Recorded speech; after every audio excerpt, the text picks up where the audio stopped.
An asteroid with mass m equals 1 times 10 to the 13th kilograms collided with the Earth 60 million years ago.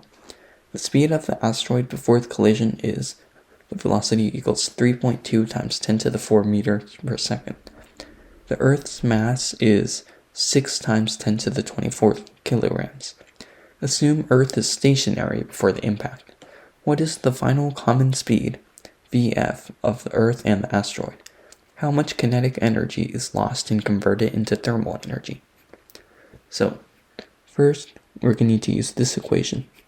This one is the momentum conservation equation. It says that the momentum of a system is always conserved.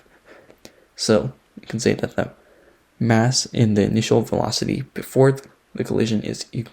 The momentum before the collision is equal to the momentum after the collision. So we need to find the final velocity first, so we can plug it into this equation to solve for the lost thermal energy. So you can rearrange this to solve for the final velocity after the collision.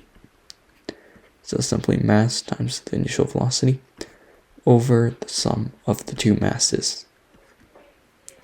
And then you can plug all your numbers in. So an asteroid with mass 1 times 10 to the 13th times its initial velocity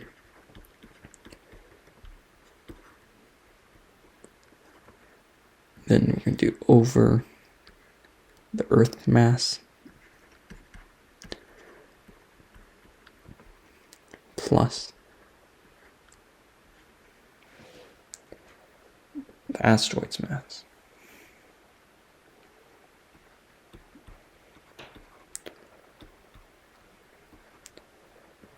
And then now if you just simplify this equation, we get that the final velocity after the collision is equal to 5.33 times 10 to the minus 8 meters per second.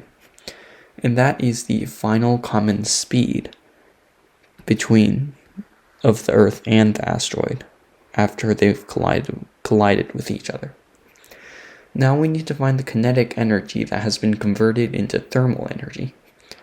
So we know that the change in the kinetic energy is equal to the initial kinetic energy minus the final kinetic energy.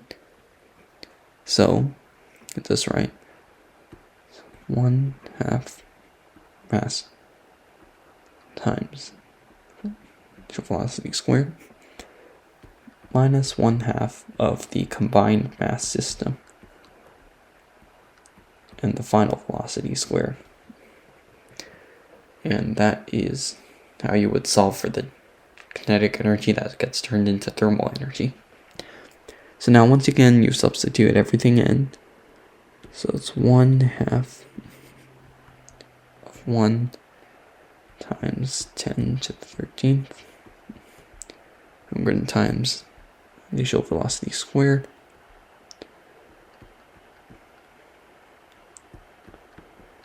Then we're going to subtract this part over here, the final kinetic energy. So 1/2 of this right here.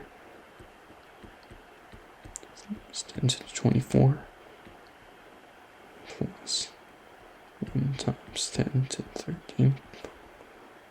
Put that in quotations. Times the final velocity squared.